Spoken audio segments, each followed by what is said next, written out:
তিনি ছিলেন ইয়ামামার বাদশা। মদিনাতে বিশ্বনবীকে হত্যা করার নিয়তে এসেছিলেন। গোপনে গোপনে বিশ্বনবীকে হত্যা করে আবার ইয়ামামাতে তিনি ফিরে যাবেন। কিন্তু কি অবাক করা কাণ্ড, হত্যা করতে পারে নাই, সাহাবাদের হাতে তিনি ধরা পড়ে গেলেন।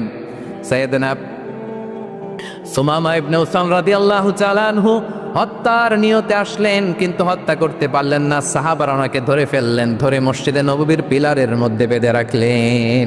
সুমামা ইবনে উসাল, সিরাত থেকে শোনেন, সিরাত থেকে শোনাচ্ছি, রাদিয়াল্লাহু তাআলা আনহু ইয়ামামার অধিপতি ছিলেন। ইয়ামামা বিশ্বনবীকে হত্যার জন্য আসছেন, ধরা পড়ে গেছেন, এখন মসজিদে নববীতে বেঁধে রাখছে, তার মানে বন্দী। তো এখন স্ট্যাটাস কি? বন্দী, ক্যাপটিভ। তো বিশ্ব ইসলাম সাহাবাদেরকে বললেন তার খোঁজ খবর নিও, সুমামা ইবনে উসালের খোঁজ খবর নিও। সাহাবার বলেন, ইয়া রাসূলুল্লাহ, আপনাকে হত্যা করতে এসেছে, তার তো কঠিন ক্যাপিটাল পানিশমেন্ট হওয়া দরকার, কঠিন শাস্তি হওয়া দরকার। বিশ্বনবী বললেন, না, আমি যেটা জানি তোমরা সেটা জানো না, তোমরা সুমামার সাথে ভালো আচরণ করো। বিশ্বনবী সুমামার কাছে গেলেন। প্রথম দিন যে তিনি কালেমার দাওয়াত দিলেন, ইমানের দাওয়াত দিলেন, ইসলামের দাওয়াত দিলেন, রিসালাতের দাওয়াত দিলেন, আখিরাতের দাওয়াত দিলেন। পরের দিন যে বিশ্বনবী সালাতের দাওয়াত দিলেন, যাকাতের দাওয়াত দিলেন, ইসলাম কি, কিভাবে, কেমন করে পালন করতে হয় চমৎকার আর্টিকুলেট করতে শুরু করলেন। তন্ময় হয়ে সুমামা ইবনে উসাল রাদিয়াল্লাহু তাআলা আনহু বিশ্বনবীর কথাগুলো শুনতে আরম্ভ করলো। একদিন নয়, 2 দিন নয়, টানা 3 দিন বিশ্বনবী সুমামার কাছে ইসলামকে প্রেজেন্ট করেছেন, উপস্থাপন করেছেন। আওয়াজ করে বলেন, কয় দিন? 3 দিন। 3 দিন মসজিদে নববীতে বাধা। আর সাহাবীদেরকে বললেন তার খোঁজ খবর নিও, তোমরা যে রুটি বানাও এর মধ্যে সবচেয়ে ভালো আটার রুটিটা তারে দিও, সবচেয়ে রিফাইন্ড খেজুর, যেটা পিওর খেজুর, এটা তারে দিও। আর বিশ্বনবী নিজের উট থেকে দুধ দহন করে ওনার বাড়ির এক কর্মচারীকে বলেছেন দুধ দহন করে সুমামার জন্য নিয়ে যেও। সুবহানাল্লাহ পড়বেন না? সবাই তো অবাক, ইয়ামামা থেকে আসছে নবীকে হত্যা করতে, বিশ্বনবী দেখে তারে জামাই আদর করে, তাকে মজার মজার খাবার দিও, দুধ দিও, আদর আপ্যায়ন করো। 1 দিন নয়, 2 দিন নয়, টানা 3 দিন বিশ্বনবী এভাবে সুমামার কাছে যেয়ে ইসলামকে প্রেজেন্ট করতে আরম্ভ করলেন, ইসলামকে উপস্থাপন করতে শুরু করলেন। আর তাকে চমৎকার এন্টারটেইনমেন্ট আপ্যায়ন দিতে আরম্ভ করলেন। টানা 3 দিন যখন ইসলামের দ্য বিউটিজ অফ ইসলাম, ইসলামের সুমহান বাণী, সৌন্দর্য তার কাছে উপস্থাপন শেষ, তাকে আপ্যায়ন শেষ, বিশ্বনবী বললেন সাহাবীদেরকে, যাও এবার সুমামার হাতের পায়ের রশি দুটো খুলে দাও। তারা বললেন, ইয়া রাসূলুল্লাহ, কি বলেন আপনি?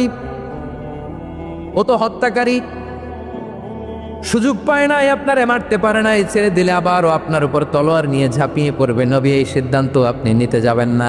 বিশ্বনবী বললেন, যেটা বলেছি সেটা করো, সুমামার রশিগুলো ছেড়ে দাও, সুমামার হাতে পায়ের রশিগুলো যে তোমরা খুলে দাও। সাহাবারা তর্ক জুড়ে দিলেন, লা ইয়া রাসূলুল্লাহ, এমনটা করবেন না, তো ভয়ঙ্কর ভয়ঙ্কর খুনি, কি জানি কি হয়ে যায়। বিশ্বনবী বললেন, না, তার হাতে পায়ের রশিগুলো খুলে দাও। সাহাবারা বিশ্বনবীর কথা মতো তার হাতে পায়ের রশিগুলো খুলে দিল। সুমামা মুহূর্তের মধ্যে মসজিদে নববী থেকে বের হয়ে ইয়ামামায় ফিরে না যে মসজিদে নববীর পাশে একটা খেজুর বাগান ছিল সেখানে চলে গেলেন। সেখানে একটা ছোট্ট কুয়া ছিল, কুয়ার পানি দিয়ে তিনি গোসল করলেন। সুবহানাল্লাহ পড়েন। কুয়ার পানি দিয়ে গোসল করে মসজিদে নববীর সামনে এসে বিশ্বনবী এবং সাহাবাদের সামনে দাঁড়িয়ে সাব্বাবা উঁচু করে বললেন, আশহাদু আল্লা ইলাহা ইল্লাল্লাহ ওয়া আশহাদু আন্না মুহাম্মাদান আবদুহু ওয়া রাসূলুহু। আল্লাহু আকবার, আমি সাক্ষ্য দিচ্ছি আল্লাহ ছাড়া কোনো ইলাহ নাই, আর মুহাম্মদ আল্লাহ তাআলার প্রেরিত বান্দা এবং রাসূল। প্রিয় ভাইয়েরা, ইহসান দিয়ে যা জয় করা যায়, কঠোরতা দিয়ে সেটা কশিনকালেও জয় করা যায় না। আওয়াজ করে বলেন, ঠিক কি না? এবার সুমামা দাঁড়িয়ে বলে, ওগো নবী, আমি তো কালিমা পড়ে মুসলমান হয়ে গেলাম, এবার শোনেন, এই মুহূর্তের আগে আপনার চেহারার চাইতে নিকৃষ্ট কোনো চেহারা আমার কাছে ছিল না, কিন্তু শাহাদা পাঠ করার পরে আপনার চেহারার চাইতে উত্তম শ্রেষ্ঠ কোনো চেহারা আমার কাছে আর নাই। ও নবী, আজকের দিনের আগে ইসলাম ধর্মের চেয়ে নিকৃষ্ট অপছন্দনীয় কোনো ধর্ম আমার কাছে ছিল না, কিন্তু এই মুহূর্ত থেকে ইসলামের চেয়ে সেরা শ্রেষ্ঠ পছন্দনীয় কোনো ধর্ম আমার কাছে নাই। নবী গো, আজকের দিনের আগে মদিনার চাইতে অপছন্দনীয় নিকৃষ্ট কোনো শহর আমার কাছে ছিল না, কিন্তু এই মুহূর্তের পর থেকে মদিনার চাইতে কোনো শ্রেষ্ঠ শহর আমার জানা নাই। সে ছিল গমের বড় ডিলার, গম বেচতো। কি বেচতো? তার গম কিনে মক্কার লোকেরা রুটি খাইতো। সে ঘোষণা দিল, আজকে থেকে মক্কাবাসীদের জন্য সব গম আমি হারাম করে দিলাম, মক্কাবাসী এখন না খেয়ে মরে। সুবহানাল্লাহ পড়বেন না? মক্কাবাসী বিশ্বনবীর কাছে আসলেন, এসে বললেন, মুহাম্মদ, আমরা তো তোমার ভাই, তোমার চাচা, তোমার ভাতিজা, তোমার আত্মীয়, তুমি সুমামারে বলো সে যেন আবার গমের সাপ্লাই মক্কার জন্য অনুমতি দিয়ে দেয়। বিশ্বনবীর অনুমতি ক্রমে সুমামা আবার মক্কাতে গম পাঠাতে শুরু করলো। পড়েন সুবহানাল্লাহ। ইহসান, ইহসান দিয়ে আপনি যেটা জয় করতে পারবেন, you can win the heart of your enemies. ইহসান দিয়ে আপনি আপনার শত্রুর হৃদয়কে জয় করতে পারবেন। আওয়াজ করে বলেন ঠিক কিনা? এজন্য আল্লাহ বললেন, ওয়ানফিকু ফি সাবিলিল্লাহি ওয়ালা তুলকু বিআইদিকুম ইলাত তাহলুকা ওয়া আহসিনু ইন্নাল্লাহা ইউহিব্বুল মুহসিনিন। তোমরা আল্লাহর রাস্তায় দান করবে আর নিজেরা নিজেদেরকে ধ্বংসের হাতে ঠেলে দিও না। তোমরা একে অপরের প্রতি ইহসান করবে, কারণ ইহসানকারীদেরকে আল্লাহ বড্ড ভালোবাসেন। সুবহানাল্লাহ পড়েন। আবার সূরা রহমান আল্লাহ বললেন, হাল জাযাউল ইহসানি ইল্লাল ইহসান ফাবিআইয়ি আলা, সবাই পড়েন, ফাবিআইয়ি আলাই রাব্বিকুমা তুকাযযিবান। ইহসানের প্রতিদান হিসেবে ইহসানি হয়। বিশ্বনবী সুমামার প্রতি যেমন ইহসান করেছেন, সুমামাও ঠিক তেমন ইহসান ফিরিয়ে দিয়েছে। ঠিক কিনা বলেন? তাহলে এক নম্বরে হচ্ছে ন্যায় বিচার, 2 নম্বরে সবাই বলেন ইহসান, সদাচরণ। ইহসান 2 ধরনের প্রিয় ভাইরা, ইহসান ফিল ইবাদা, ইহসান ফিল মুআমালা। ইহসান ফিল ইবাদা হচ্ছে একাগ্র অনুভবে ইবাদতে ডুব দেওয়া, এর নাম ইবাদতের ইহসান। সুবহানাল্লাহ পড়েন। বিশ্বনবী বলেন ইহসান মানে কি জানো নাকি? হাদিসে জিবরিলে সাইয়েদনা জিবরিল আলাইহিস সালাম বিশ্বনবীকে বললেন, আখবিরনি আনিল ইহসান। নবী আমাদেরকে বলেন ইহসান মানে কি? বিশ্বনবী বললেন, আনতা আবুদাল্লাহা কাআন্নাকা তারাহু ফাইন লাম তাকুন তারাহু ফাইন্নাহু ইয়ারাক। ইহসান মানে হলো এমন ভাবে তুমি আল্লাহর সামনে নিজেকে উজাড় করে ইবাদত করবে, তুমি ভাববে তুমি আল্লাহকে দেখতে পাচ্ছ। আর এটা যদি ভাবা তোমার জন্য কঠিন হয়ে যায়, অন্তত এতটুকু তুমি ভাববা যে আল্লাহ তোমাকে দেখতে পাচ্ছেন। ঠিক কিনা বলেন? ও আমার বীর চট্টলার ভাইয়েরা, কেউ যেটা দেখে না সেটা দেখে কে? এই বিশ্বাস হৃদয়ের মধ্যে আছে? নামাজে যখন দাঁড়ান এই ফিলিংসটা আনা যাবে? হ্যাঁ, এশার সালাত তো এখনো হয় নাই না? আলোচনা শেষে এশার সালাত এখানে অনুষ্ঠিত হবে, তাই না? আচ্ছা বলুন তো, আমরা এশার সালাত পর্যন্ত বেঁচে থাকবো এই গ্যারান্টি আছে কার কার? হাত তোলেন। কয়েকজন হাত তুলছে পেছনে, না বুঝে তুলে ফেলছে। এশা পর্যন্ত যে আমরা হায়াত পাবো কোনো গ্যারান্টি আছে? সবাই আওয়াজ করে বলেন, গ্যারান্টি আছে? গ্যারান্টি নাই। এই জন্য বিষ্ণু ইসলাম বলেছে, এমন ভাবে নামাজে দাঁড়াও, ইবাদত করো, মনে করো হতে পারে এটাই আমার জীবনের শেষ নামাজ। পারফর্ম দ্য সালাহ as if this is your last and final prayer.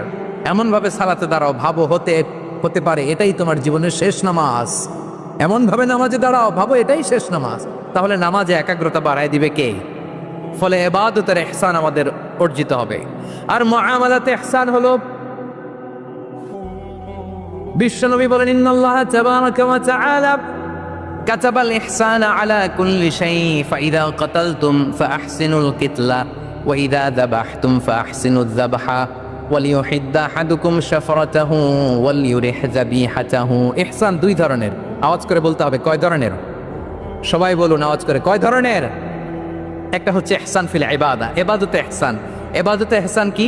একাগ্র অনুভব দিয়ে ইবাদত করা, মন প্রাণ দিয়ে ইবাদত করা।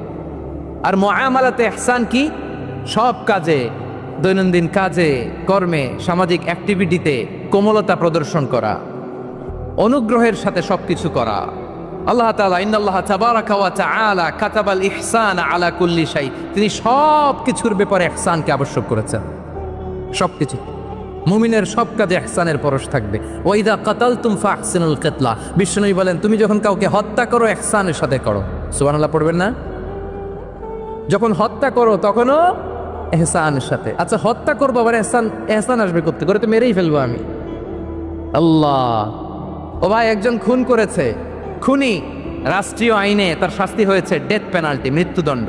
এখন মৃত্যুদণ্ড দেখে আপনি যেমনে মন চায় তেমনে মারবেন লোকটারে? ওর নাক কেটে ফেলতে পারবেন? ওর কান কাটতে পারবেন? ওর চোখ উপড়ে ফেলতে পারবেন আপনি? যেমন মন চায় তার অঙ্গহানি করা যাবে না। ইহসানের সাথে তাকে হত্যা করো। সুবহানাল্লাহ, this is Islam, this is the true essence of Islam. ওয়াইদা যাবাহতুম ফাহসিনু যাবহা, যখন জবাই করবে তখনও ইহসানের সাথে জবাই করো।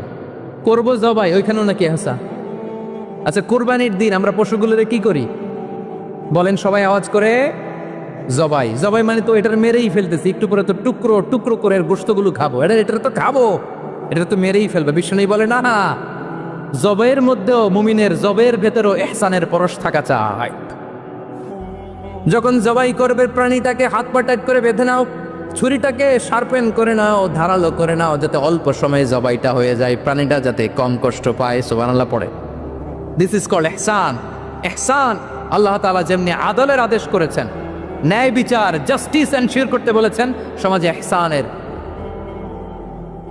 ব্যবহার, ইহসানের অনুশীলন তিনি করতে বলেছেন। এজন্য মুমিনের প্রতিটি কাজে, আমার চট্টগ্রামের ভাইয়েরা আমার দিকে তাকান, খেয়াল করে শুনুন, মুমিন জীবনের প্রতিটি কাজে ইহসানের পরশ থাকা চাই। আমরা যেন আমাদের পরিবারের প্রতি ইহসান করি, আমরা যেন আমাদের কর্মচারীদের প্রতি ইহসান করি, আমরা যেন আমাদের কলিগদের প্রতি ইহসান করি, আমরা যেন আমাদের ভাইদের প্রতি ইহসান করি। মুমিন জীবনের প্রতি কাজে ইহসানের পরশ থাকার দরকার আছে না নাই? কথা বুঝতে পেরেছেন? তাহলে আল্লাহ তাআলার তিনটা আদেশ ছিল, কয়টা গেল? ভুলে গেছে, ভুলে গেছে চট্টগ্রাম। তিনটা আদেশের মধ্যে কয়টা বললাম? প্রথমে কি ছিল? আদল। তিন নম্বরে রব্বুল আলামিন বললেন ওয়া ইতাইদিল কুরবা, নিকটাত্মীয়দেরকে দান করো। নিকটাত্মীয়দেরকে দাও, যারা তোমাদের ব্লাড কানেকশনের আত্মীয় তাদেরকে তোমরা দাও। এখানে জেনারেলি বললেন দাও, কি দিব সেটা তিনি এখানে বলেন নাই, সেটা তিনি সূরাতুল ইসরার মধ্যে বলেছেন। আল্লাহ বলেন ওয়া আতিযাল কুরবা হাক্কা, নিকট আত্মীয়দেরকে তাদের অধিকার, তাদের প্রাপ্য তোমরা বুঝিয়ে দাও। দেখেন, একটা শান্তির সমাজ, একটা সমৃদ্ধ সমাজ, একটা মানবিক সমাজ গঠনের জন্য আল্লাহ তাআলা বেশি না, মাত্র তিনটা অর্ডার, তিনটা ভার্ডিক্ট তিনি জারি করেছেন। 1 নম্বর সুশাসন, ন্যায় বিচার। 2 নম্বর ইহসান। 3 নম্বর নিকটাত্মীয়, যারা কাছের, তোমার ভেরি ক্লোজ রিলেশনশিপে আছে, তাদেরকে দাও। দাও, দিলে বাড়িয়ে দেয় কে? অনেকে দিতে চায় না, কৃপণতা করে। দিলে বাড়ায় দেয় কে? ও মিয়া, মদিনার মধ্যে সবচাইতে গরিব সাহাবী ছিল বেলাল রাদিয়াল্লাহু তাআলা আনহু। ওনার এন্টায়ার অ্যাসেট, সম্পদের পরিমাণ কতদূর জানেন? একটা লুঙ্গি। বেলাল রাদিয়াল্লাহু তাআলা আনহু, ওনার টোটাল ওয়েলথের এস্টিমেশন হচ্ছে মাত্র একটা লুঙ্গি। একটা লুঙ্গি, টোটাল ওয়েলথ এস্টিমেশন, টোটাল সম্পদের পরিমাণ বেলাল রাদিয়াল্লাহু তাআলা আনহুর কি ছিল? কথা বোঝে নাই বোধহয়। কি ছিল? ওই বেলাল রাদিয়াল্লাহু তাআলা আনহুকে বিষ্ণু ইসলাম বলেছেন, আনফিক ইয়া বেলাল, ও বেলাল তুমিও দাও। ওয়ালা তাখশা মিন যিল আরশি ইখলালা, আরশের অধিপতির তো কোনো ঘাটতি নাই, তুমি দিলে ওই আল্লাহ তোমারে বাড়ায় দিবে। এজন্য আমার প্রিয় ভাইয়েরা, দিলে কমে না, দিলে বাড়ে। অনেকে ধরে রাখে, নতুন কিছু নিতে পারে না, হাত দিয়ে যেটা ধরে রেখেছেন এটা দিয়ে দেন, বড় একটা ধরার সুযোগ পাবেন। জোরে বলেন ঠিক কিনা? ধরেন 5 কেজি ওজনের একটা ধরে রাখছেন, এখন 10, এটা না ছাড়লে 10 কেজি ধরতে পারবেন আপনি? আচ্ছা, 10 কেজির জিনিস একটা আছে হাতে, ওইটা যদি ছেড়ে দেন তাইলে না 15 কেজি ধরতে পারবেন। কথা বলেন ঠিক কিনা? তাহলে দিলে বাড়িয়ে দেয় কে? রব্বুল আলামিন বললেন 3 নাম্বার আদেশ হলো তোমাদের প্রতি সমাজটারে কেমন করে মানবিক সমাজ, সুন্দর সমাজ গড়বা। 3 নম্বর আদেশ হলো ওয়া আতিদাল কুরবা হাক্কা, নিকটাত্মীয়দেরকে তাদের প্রাপ্য বুঝিয়ে দাও। এই নিকটাত্মীয়দেরকে তাদের অধিকার বুঝিয়ে দেওয়া, প্রাপ্য বুঝিয়ে দেওয়াতে আমাদের গাফলতি আছে না নাই? চট্টগ্রামে নাই? মাশাআল্লাহ আছে, আছে। অনেকে দেখবেন অনেক আল্লাহওয়ালা, তাহাজ্জুদ গুজার, সেজদা দিতে দিতে কপালে কালো দাগ ফেলে দিছে, সে তার বোনের হকটা আদায় করে নাই। আছে না নাই? হ্যাঁ, এখানেও আছে। সর্বনাশ। অনেক বড় হাজী সাহেব, বিশাল লম্বা দাড়ি, ছেলেরে সব দিয়ে দিছে, মেয়েরে কিছু দেয় নাই, মেয়ের হক আদায় করে নাই। আছে না নাই? এই হাজী সাহেবেরা এই আল্লাহ আল্লাহরা কিয়ামতের ময়দানে আটকে যাবে। আপনি অন্যের অধিকার নষ্ট করেছেন, তাদের রাইটসকে ভায়োলেট করেছেন। এজন্য আল্লাহ তাআলা বলেন, কারো অধিকার যদি কেউ নষ্ট করে, ওই সমাজটা মানবিক সমাজ কঠিনকালেও হতে পারে না। এজন্য 3 নম্বর আল্লাহ বললেন, ওয়া ইতা ইদিল কুরবান, নিকটাত্মীয়দেরকে দাও। কি দিবা? তাদের অধিকার দিয়ে দাও। বোনের অধিকার বুঝিয়ে দাও, মেয়ের অধিকারে বুঝিয়ে দাও, ফুফুর অধিকারে বুঝিয়ে দাও। দেখবেন অনেক মায়েরা ছেলের পাতে মুরগির রান দেয়, মেয়ের পাতে দেয় মুরগির ঠ্যাং। এরকম আছে না নাই? ছেলেরা কি দেয়? মুরগির। মেয়ের পাতে কি দেয়? তো মেয়ের কি মুরগির রান খেতে মনে যায় না? মনে যায় না? এমনটা করা যাবে না। নিকটাত্মীয়দেরকে অধিকার দিয়ে দাও, নিকটাত্মীয়ের সাথে সুসম্পর্ক রাখো। আদেশটা কার?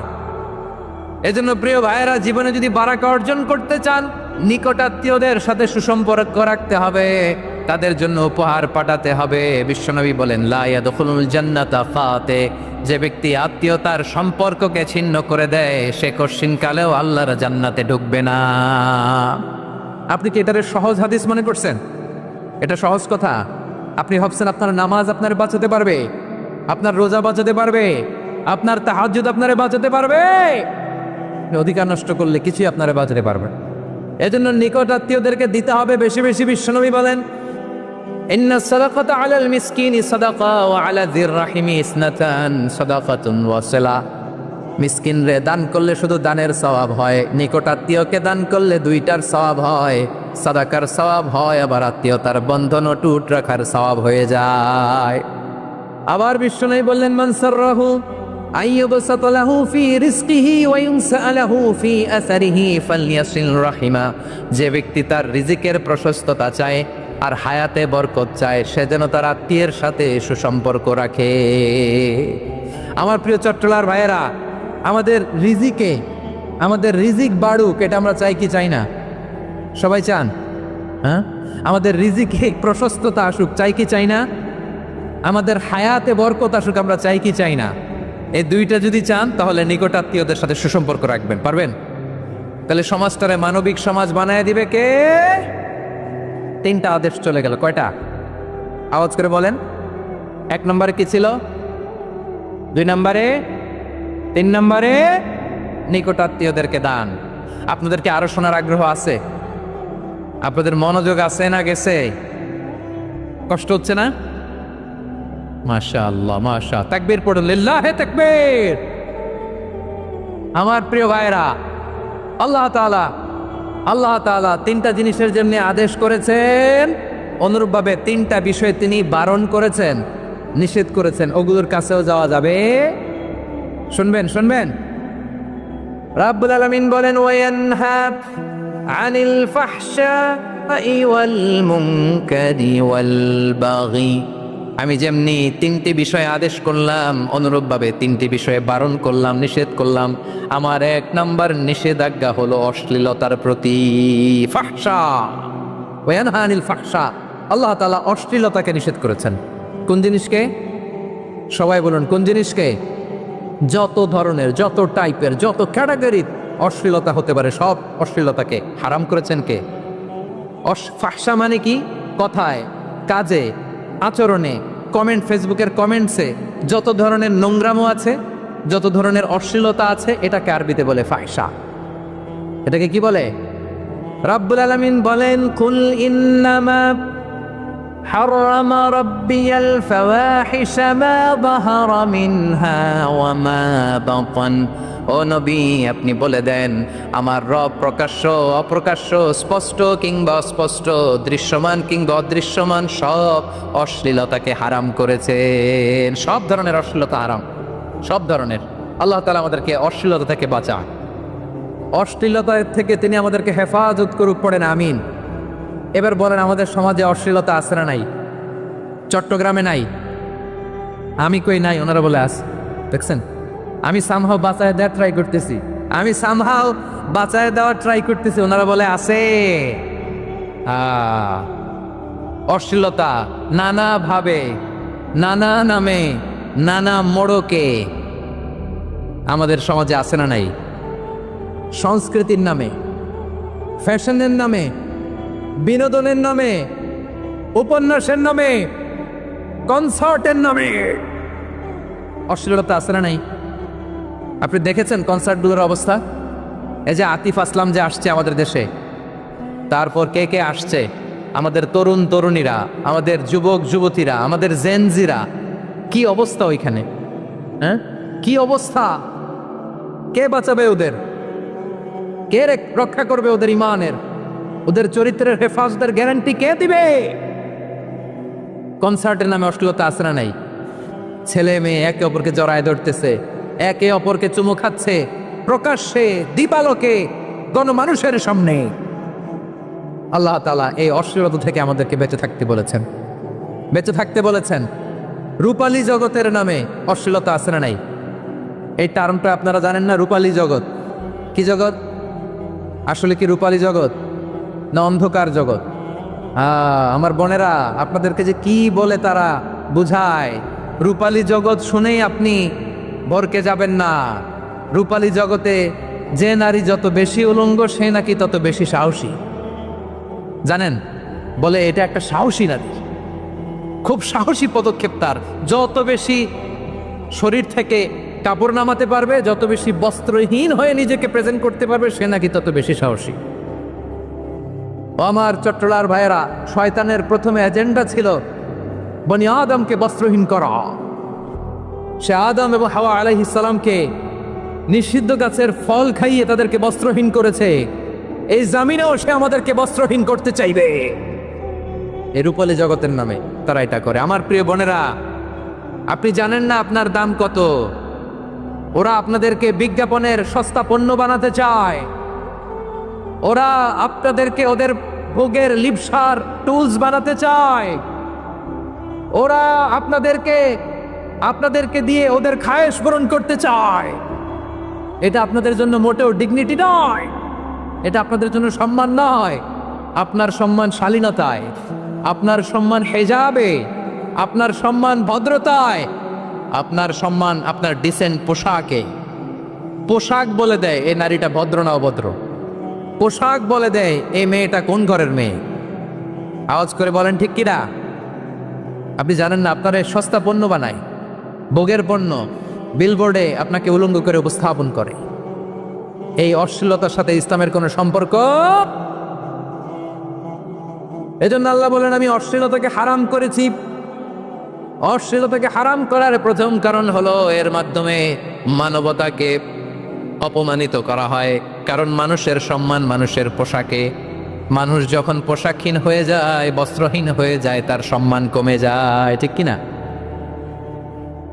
অশ্লীলতাকে হারাম করার প্রথম কারণ হচ্ছে মানুষ মানুষকে অপমান করে। একটা নারী, সে তো সম্মানিত। নারী যে কত সম্মানিত, নারীরা এটা বুঝেই নাই। বিশ্বনবী বলেন, আর দুনিয়া কুল্লুহা মাতা ওয়া খায়রু মাতা'আদ দুনিয়া আল মারআতুস সালিহা। আমার বোনেরা, 5টা প্যান্ডেলে আপনারা এলইডিতে আমার আলোচনা শুনছেন, আমি জানি। আপনাদের এই গর্ভ যে কত দামি আপনি জানেন না। আপনার পেট থেকেই আসবে আগামী দিনের সালাহুদ্দিন আল আইয়ুবী। আপনার পেট থেকেই আসবে অনাগত দিনের ইমাম মাহদী আল মুনতাজার। আপনার পেট থেকেই আসবে অনাগত দিনের ফয়সাল, ওয়াসিম, মুগ্ধ, আবু সাইদের মতো বীর যোদ্ধা। আমার প্রিয় বোনেরা, আমার প্রিয় বোনেরা, বিশ্বনবীর কথার ওজন খেয়াল করেন। আর দুনিয়া কুল্লুহা মাতা ওয়া খায়রু মাতা'আদ দুনিয়া আল মারআতুস সালিহা। দুনিয়ার সবকিছুই অ্যাসেট, এর মধ্যে সবচেয়ে দামি অ্যাসেট নেককার নারী। আপনার গর্ভ যে কত দামি আপনি জানেন না। নিজের সময়টাকে কাজে লাগান, কোরআন পড়েন, সুন্নাহ পড়েন। আপনার অনেক দায়িত্ব ঘরে। You are the MD of your family. একটা family it's a very big institution. পরিবার একটা অনেক বড় প্রতিষ্ঠান। And you are the MD of your institution. আপনি এই পরিবারের MD, managing director of your family. এইখানে আপনার কত দায়িত্ব। আপনি ছেলেমেয়েদেরকে তারবিয়া করবেন। আপনি আপনার স্বামীর জন্য ঘরটার জান্নাতের নীড় বানাবেন। আপনার জন্য জান্নাতের ডুপ্লেক্স বাড়ি ওইখানে তৈরি করে রাখবে কে? আপনি যে কত দামি আপনি জানেন না। নারীদেরকে আল্লাহ বানিয়েছেন উচ্চতর করে, নিম্নতর নয়। নারীদেরকে ছোট্ট জিনিস দিলে এটারে বড় করে দেয়। নারীদেরকে ভ্রূণ দিলে, শুক্রাণু দিলে নারী এটারে বাচ্চা হিসেবে উপহার দেয়, ঠিক কিনা? বিয়ের মাধ্যমে স্বামী যখন তার শুক্রাণু তার স্ত্রীকে উপহার দেয়, স্ত্রী রিটার্নে কি উপহার দেয়? ফুল ফর্ম বেবি, মানব সন্তান। দেখছেন, আপনি দিলেন একটু, উনি দিছে বিশাল। আপনি যদি নারীকে বাজার এনে দেন, নারী এটাকে সুস্বাদু খাবারে রূপান্তর করে দেয়। আপনি তাকে একটা মুচকি হাসি দিয়ে দেন, সে তার কলিজা দিয়ে দেয়। কিন্তু যদি আপনি তার মনে কষ্ট দেন, সে আপনার জীবনকে জাহান্নাম বানায়া দেয়। খবর আছে, নারীর মন বুঝতে পারলে নেয়ামত, বুঝতে না পারলে কিয়ামত। ঠিক কিনা বলেন? আমার প্রিয় বোনেরা, আপনি যে কত দামি আপনি জানেন না। জানেন না আপনি কত দামি? অনেক দামি আপনি। আপনাদেরকে যেন ভোগের সস্তা পণ্য বানাতে না পারে, আপনাদেরকে সচেতন থাকতে হবে, সজাগ থাকতে হবে, কনসার্ন থাকতে হবে। শয়তানের ওই হাতছানির দিকে আর নজর দেওয়া যাবে না। তাহলে কেন আল্লাহ তাআলা এই ফাহশা অশ্লীলতাকে হারাম করলেন? 1 নাম্বার, এতে হিউম্যান ডিগনিটি কমে। 2 নাম্বার, এতে মানুষের অধিকার নষ্ট হয়। আপনি বিয়ে করেছেন, এরে পরকিয়া করেন, ওর সাথে এরকম আছে না নাই? স্ত্রীর অধিকার নষ্ট করেছেন। আপনি বিবাহ সম্পর্কে আবদ্ধ হয়েছেন, তার সাথে আপনি পরকিয়া করেন ওই ছেলের সাথে, আপনি আপনার হাজবেন্ডের সাথে বিট্রে করেছেন। এজন্য আল্লাহ অশ্লীলতাকে হারাম করেছেন। অশ্লীলতাকে হারাম করার আরেকটা কারণ হচ্ছে আল্লাহ তাআলা এই হিউম্যান জেনারেশনকে এটাকে প্রিজার্ভ করতে চায়। হিফজুন নাসল, এটা মাকাসিদুশ শরিয়ার অনেক গুরুত্বপূর্ণ একটা মাকাসিদ, অনেক গুরুত্বপূর্ণ।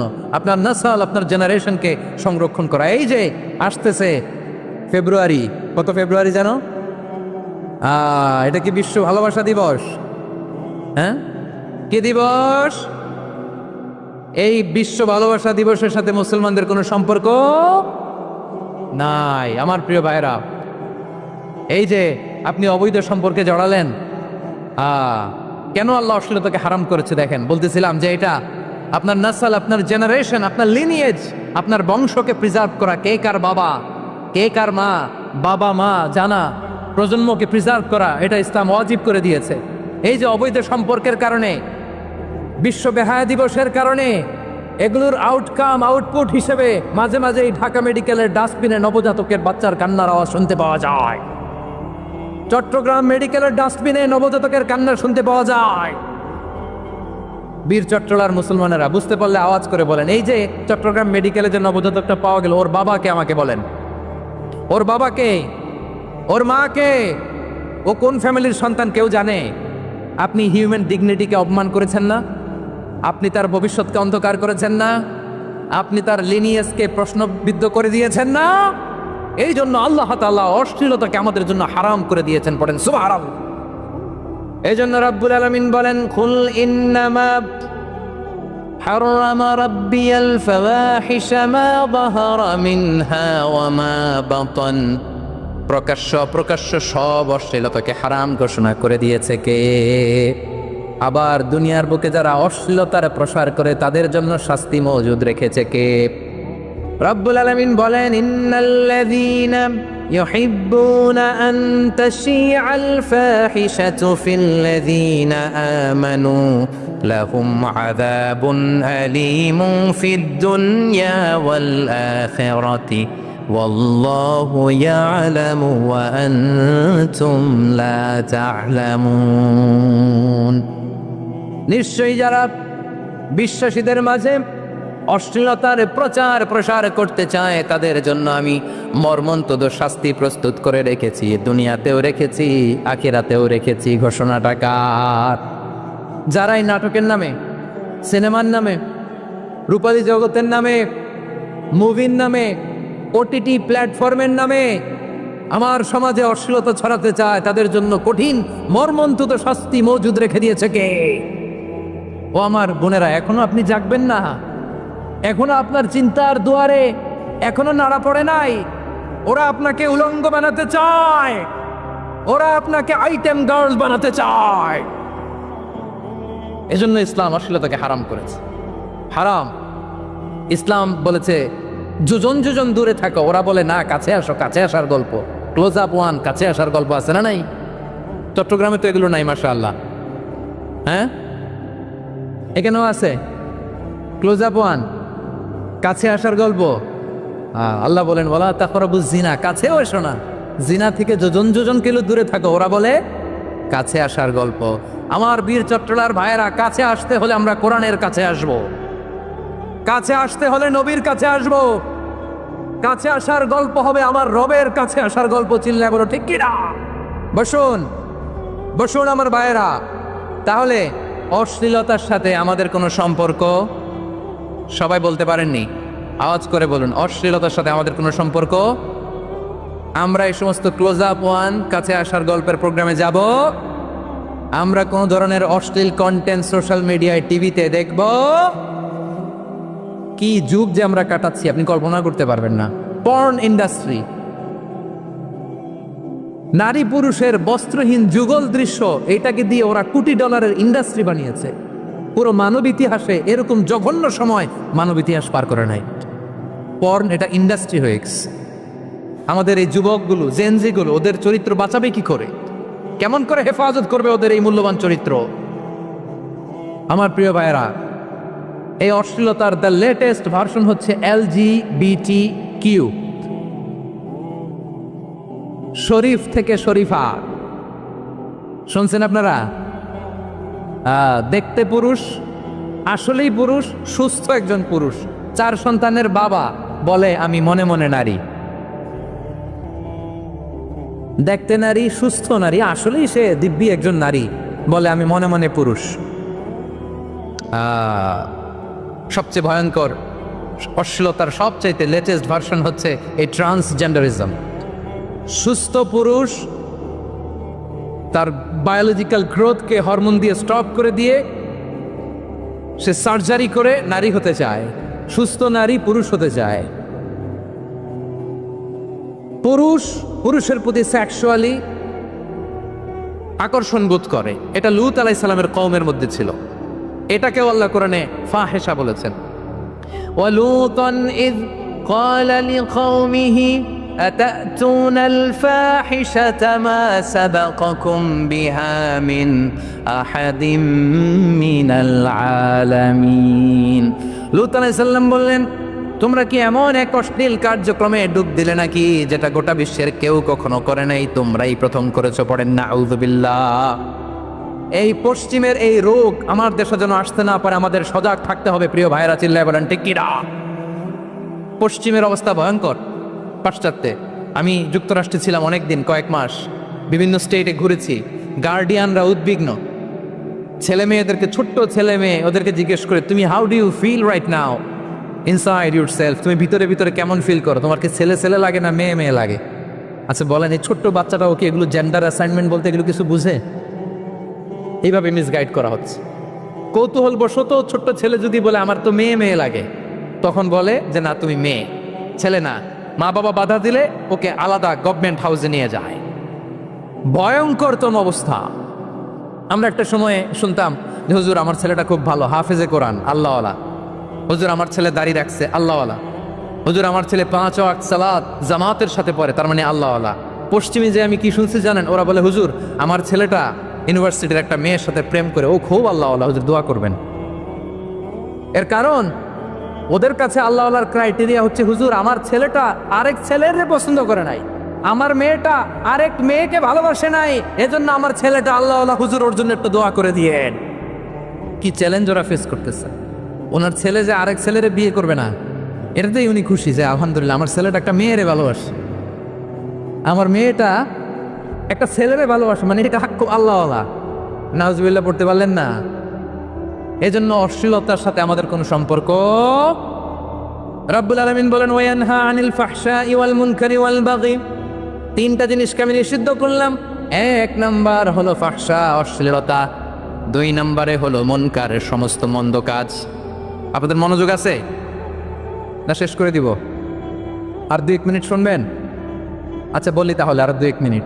তাহলে নিষেধাজ্ঞা জারি করেছেন 3টা জিনিসের উপর। 1 নাম্বার কি? ফাহশা, অশ্লীলতা। 2 নাম্বার মুনকার। মুনকার মানে হচ্ছে যত মন্দ কাজ, খারাপ কাজ, বাজে কাজ, এটার বলে মুনকার। এটার কি বলে? আপনারা পড়ছেন না তা'মুরুনা বিল মা'রুফি ওয়া তানহাউনা আনিল মুনকার। ভালো কাজের আদেশ, সৎ কাজের আদেশ, অসৎ কাজের নিষেধ। মুনকার, মুনকার হচ্ছে মানুষের স্বাভাবিক বিবেকবোধ যেটাকে খারাপ বলে, ওইটাই মুনকার। পৃথিবীর সব আসমানি গ্রন্থ যেটাকে খারাপ বলেছে, মানুষের স্বাভাবিক বিবেকবোধ যেটাকে খারাপ বলেছে, এগুলো সব মুনকার। যেমন ইফটিজিং, এটা কি ভালো না খারাপ? মজুদদারি, খাদ্যে ভেজাল দেওয়া, ওজনে কম দেওয়া, মাছে ফরমালিন মিশানো, চাঁদাবাজি, টেন্ডারবাজি, দখলবাজি, এগুলো আমাদের স্বাভাবিক বিবেকেই বলে এগুলো খারাপ, এগুলো হচ্ছে মুনকার। আল্লাহ তাআলা এই মুনকার থেকে আমাদেরকে বেঁচে থাকতে বলে না, শয়তান এই মুনকারের প্রতি আমাদেরকে উদ্বুদ্ধ করে। আল্লাহ তাআলা বললেন, ইয়া আইয়ুহাল্লাযীনা আমানু লা তাত্তাবিউ খুতুওয়াতিশ শাইতান ফাইন ওয়া মান ইয়াত্তাবি' খুতুওয়াতিশ শাইতানি ফাইন্নাহু ইয়া'মুরু বিল ফাহশাই ওয়াল মুনকার। আল্লাহ বললেন, আমার গোলামেরা শোনো শোনো, ও আমার বিশ্বাসী বান্দারা খবরদার, তোমরা কশিনকালেও শয়তানের পদাঙ্ক অনুসরণ করবে না, কারণ শয়তান তোমাদেরকে অশ্লীলতা এবং মন্দ কাজের দিকে উদ্বুদ্ধ করে। আমাদের কাজ হচ্ছে শয়তান আমাদেরকে যেদিকে নিতে চায় আমরা তার উল্টা দিকে যাব, ঠিক কিনা বলে? শয়তান এই মন্দ কাজকে আমাদের কাছে বিউটিফাই করে চাকচিক্যময় করে আমাদের সামনে উপস্থাপন করে। এজন্য আল্লাহ বলেন মুনকারকে থামাতে হবে, মুনকার প্রতিরোধ করতে হবে। মুনকার প্রতিরোধের দায়িত্ব শুধু আমাদের নাকি? শুধু আপনার খতিব সাহেবের, ইমাম সাহেবের, নাকি মুসলিম উম্মার সবার? আওয়াজ করে বলুন, মুনকার অসৎ কাজ প্রতিরোধের দায়িত্ব কার? রাব্বুল আলামিন বলেন, কুনতুম খায়রা উম্মাতিন উখরিজাত লিন-নাসি তা'মুরুনা বিল মা'রুফি ওয়া তানহাউনা আনিল মুনকার। তোমাদেরকে শ্রেষ্ঠ জাতি করে জমিনের মধ্যে আবির্ভূত করা হয়েছে, যাতে করে তোমরা জমিনের ভেতরে সৎ কাজের আদেশ করতে পারো আর অসৎ কাজের নিষেধ করতে পারো। উম্মাহ কুনতুম খায়রা, তাহলে গোটা উম্মার দায়িত্ব, এটা বুঝতে পারছেন তো? আচ্ছা, আরো নিচে আসেন। এরপরে আল্লাহ বললেন, শুধু উম্মাহ না, এই জমিনের রাজত্ব আমি যাদের হাতে দেই, এই জমিনের মালিক আমি যাদেরকে বানিয়ে দেই, যাদেরকে আমি সরকারের দায়িত্ব দেই, তাদেরকেও মুনকার প্রতিরোধের দায়িত্ব দিয়েছে কে? আল্লাহ বলেন, যারা ক্ষমতার মসনদে বসেছে তাদেরকে 4 দফা কর্মসূচি আমি আল্লাহ দিলাম। আওয়াজ করে বলেন, কয় দফা? আল্লাহ বলেন, আল্লাযীনা ইম্মাক্কান্নাহুম ফিল আরদি আকামুস সালাতা ওয়া আতাউয যাকাতা ওয়া আমারু বিল মা'রুফি ওয়া নাহাউ আনিল মুনকার ওয়া লিল্লাহি আকিবাতুল উমুর। যারা এই জমিনের উত্তরাধিকার হয়েছে তারা 4 দফা কর্মসূচি নিয়ে সামনে আগাবা। সালাত কায়েম করবা, যাকাত আদায় করবা, সৎ কাজের আদেশ দিবা, অসৎ কাজ থেকে মুনকার প্রতিরোধ করবা। আদেশটা কার? আমার প্রিয় চট্টলার ভাইরা, পুরো উম্মার দায়িত্ব মুনকার প্রতিরোধ করা, সরকার প্রধানের দায়িত্ব মুনকার প্রতিরোধ করা। এরপর আল্লাহ বলেন, প্রতিটা ফ্যামিলির যিনি প্রধান সিইও বাবা, প্রত্যেক বাবারও দায়িত্ব এই মুনকার প্রতিরোধ করা। আওয়াজ করে বলেন ঠিক কিনা?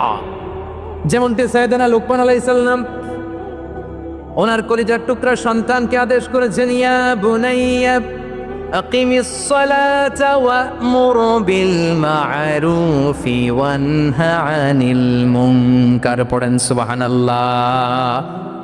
বাবা ছেলেকে সবক দিচ্ছে। কে সবক দিচ্ছে? কাকে?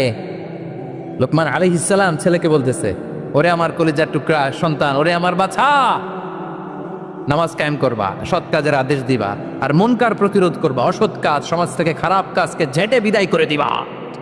তাহলে দেখেন, আমি স্টেপ বাই স্টেপ নামলাম। পুরা উম্মার দায়িত্ব, জমিনের উত্তরাধিকারী আল্লাহ যাদেরকে বানিয়েছেন সরকার, তাদের দায়িত্ব, প্রতিটি ফ্যামিলির প্রধানের দায়িত্ব। এরপরে বিশ্বনবী বলেন, সচেতন প্রতিটি মুসলিমের দায়িত্ব সমাজ থেকে মুনকারকে উৎখাত করা। বিশ্বনবী বলেছেন, মান রাআ মিনকুম মুনকারান ফালিয়ুগাইয়িরহু বিয়াদিহি فإن لم يستطع فبلسانه وإن لم يستطع فبقلبه وذلك أضعف الإيمان। সমাজে যে মুনকার দেখবে, খারাপ কাজ দেখবে, সে যেন হাত দিয়ে সেটাকে থামায়। কি দিয়ে? আপনাদের তো হাত নাই না? হাত আছে, হাত আছে। ওরা যেই হাত দিয়ে অন্যায় করে ওটা প্রতিরোধের জন্য আমাদেরও হাত আছে না নাই? বসুন আমার প্রিয় ভাইয়েরা, ওরা ওদের যেই হাত দিয়ে টেন্ডারবাজি করে, চাঁদাবাজি করে, ইফতিজিং করে, দখলবাজি করে, যে হাত দিয়ে, ওই মুনকার থামায় দেওয়ার জন্য আল্লাহর দে আমাদেরও 2টি হাত আছে না নাই? আমাদেরও হাত আছে। থামাইতে হবে, থামাইতে হবে, হিম্মত করতে হবে। আমার প্রিয় ভাইয়েরা, না থামালে আমরাই ডুববো শেষমেশ।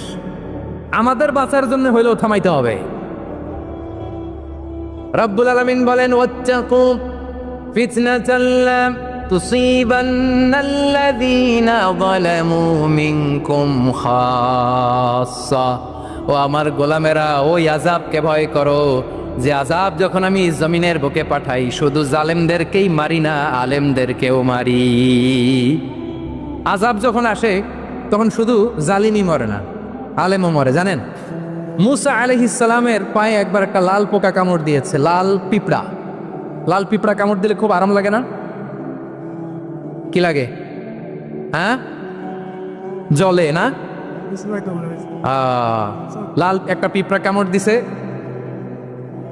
তো উনি রেগে মেগে পাশি দেখে লাল পিঁপড়ার বাসা, পা দিয়ে ডলে মুছে সবগুলো পিঁপড়া মেরে ফেলছে।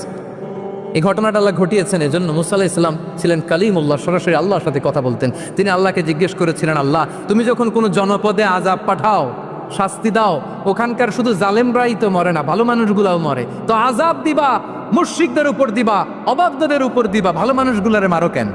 আল্লাহ বললেন, মুসা তোমার যে কামড় দিছিল পায়ের মধ্যে পিঁপড়া, কয়টা পিঁপড়া? জোরে বলেন। একটা পিঁপড়া, তো সবগুলারে মারলা কেন? রেগে মেগে পুরো পিঁপড়ার বাসা ভেঙে ম্যাসাকার করলা কেন? এই মুসা, আমি যখন অ্যাকশনে যাই, আমি যখন শাস্তি দেই, তখন এত বাস বিচার করা হয় না, বাস বিচার করা যায় না। যখন অ্যাকশনে যাওয়া হয় ওইটা ডাইরেক্ট অ্যাকশন হয়ে যায়। চিল্লায় বলো ঠিক কিনা? এজন্য আমাদের বাঁচার জন্য হলেও এই পাপ থামাতে হবে, এই শয়তানের অট্টহাসি থামাতে হবে, অন্যায় অপরাধ সমাজ থেকে আমাদের থামাতে হবে। কারণ আযাব আসলে ওরাও মরবে, আমরাও মরব। একটা জাহাজ 2 তলা, আপনি আছেন 2য় তলায়, শুনতেছেন? শুনতেছেন? জাহাজ কয় তলা? আপনি কোন তলায়? 2য় তলায়। নিচের তলার কিছু লোক জাহাজের তলা ছিদ্র করতে আরম্ভ করছে। কি ছিদ্র করতেছে? আচ্ছা, জাহাজের তলা ছিদ্র করলে তলা দিয়ে কি ঢুকে? এখন আপনি যদি বলেন আমার কি, আমি তো 2 তলায়, আমার কি, আমি তো সেফ, আমি ইন দ্য সেফ জোন, আমি তো ভালো আছি, আমি তো ভালো আছি, ওরা ছিদ্র করে ওরা মরবে। আসলে কি শুধু ওরা মরবে, নাকি তলা ফুটো হলে ভিতরে পানি ঢুকলে আপনারও শরীর সমাধি হবে? তলা দিয়ে যখন পানি ঢুকবে, জাহাজ ডুবলে আপনিও মরবেন। এজন্য নিজে মরার আগে ওই পাগলগুলোর নিচতলায় যে থামাতে হবে। চিল্লায় বলেন ঠিক কি না? এজন্য আল্লাহ বললেন, মুনকার প্রতিরোধের দায়িত্ব সমাজের টপ টু বটম সবার। পুরো আম্মার দায়িত্ব, সরকার প্রধানের দায়িত্ব, প্রতিটি ফ্যামিলির প্রধান বাবার দায়িত্ব। বিশ্বনবী বললেন প্রতিটি সচেতন মুসলিমের দায়িত্ব। এজন্য মুনকার প্রতিরোধ করার দরকার আছে না নাই? সমাজে এই যে ইফটিজিং হয়, আপনার বোনের বয়সী একটা মেয়েকে কিছু বখাটে টিটকারি করে, এই বলে সেই বলে, নোংরা কথা বলে, রাস্তায় দেখেও আপনি পাশ দিয়ে না দেখার মতো চলে যান কেন? আপনি দাঁড়ান না কেন? আপনি দাঁড়ালেই তো থেমে যাবে। কারণ সত্যের যে শক্তি, তার সামনে মিথ্যা মুখ থুবড়ে পড়ে। আপনার সামনেও কিছুই না, নাথিং। আপনি দাঁড়ান, ওকে প্রশ্ন করেন যে আমার বোনকে তুমি ডিস্টার্ব করো কেন? আপনাকে দেখে আরো 5 জন দাঁড়াবে, 5 জনকে দেখে আরো 10 জন দাঁড়াবে। আমাদের নীরবতা আর আমাদের নিশ্চুপ থাকাই জালিমদেরকে আরো শক্তিশালী জালিম বানিয়েছে। এজন্য মুনকার প্রতিরোধের দায়িত্ব আমাদের সবার। টেন্ডারবাজি, চাঁদাবাজি, দুর্নীতি, অপরাধ, দখলদারিত্ব, মজুদদারি, এগুলো সব কিছু একসাথে প্রতিরোধ করতে হবে। ঠিক কিনা বলেন? একটা মানবিক সমাজ যদি চাই, প্রতিরোধ করতে হবে। প্রিয় ভাইয়েরা, আল্লাহর শপথ নিয়ে বলি, এই নাসিহাতগুলো সবার জন্য, সব দলের জন্য, সব মতের মানুষের জন্য। আমরা কোনো দলের প্রতি মানুষকে ডাকি না, আমরা ডাকি ইসলামের দিকে। সব দলের, সব মতের, সব মানুষদেরকে আমরা আহ্বান জানাই, আসুন আমরা একটা সুন্দর সমাজ বিনির্মাণ করি। এই যে নতুন বাংলাদেশের এক সুযোগ এসেছে, আর জীবনে হয়তো আসবে না, সামনের 100 বছর এই সময় আসবে না। আসুন দেশটাকে আমরা সাজাই, আসুন আমরা দুর্নীতি বন্ধ করি, আসুন আমরা চাঁদাবাজি বন্ধ করি, আসুন আমরা দখলদারিত্ব বন্ধ করি, আসুন আমরা এক দল আরেক দলকে নিশ্চিহ্ন করার যে রাজনীতি, এটা বন্ধ করি। সব দলের প্রতি আমার আহ্বান। আমি কিছুদিন আগে একটা নিউজ দেখলাম, ওই যে লন্ডনে বসে জনাব তারেক রহমান সাহেবকে আমি ধন্যবাদ দিতে চাই। উনি সংবাদ শোনা মাত্রই ওনার দলের অনেক চাঁদাবাজকে উনি বহিষ্কার করেছেন। I do appreciate. প্রতিটি দলের এরকম ইনিশিয়েটিভ নেওয়ার দরকার আছে না নাই? যে কোনো দলে এই প্র্যাকটিসটা থাকার দরকার আছে না নাই? চাঁদাবাজদের সাথে আপনারা নিজেদেরকে মুক্ত ঘোষণা করবেন যে এরা আমার দলের কর্মী হতে পারে না। আমরা চাঁদাবাজ মুক্ত বাংলাদেশ চাই, জুলুম মুক্ত বাংলাদেশ চাই, ফ্যাসিজম মুক্ত বাংলাদেশ চাই, গুণ খুন খারাপি মুক্ত বাংলাদেশ চাই। আমরা নতুন ভোরের বাংলাদেশ চাই।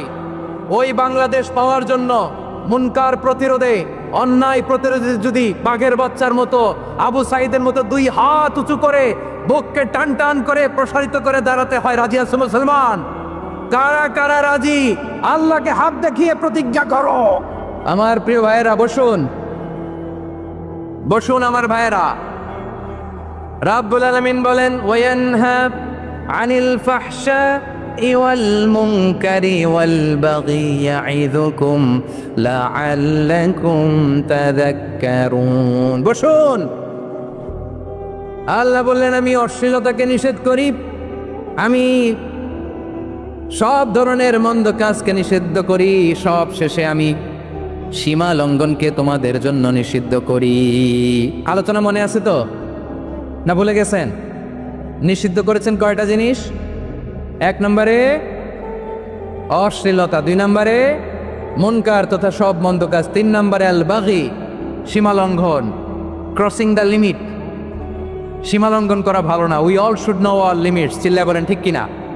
একই আয়াতে আল্লাহ বললেন, কুল ইন্নামা حرم ربي الفواحش ما ظهر منها وما بطن والإثم والبغي بغير الحق।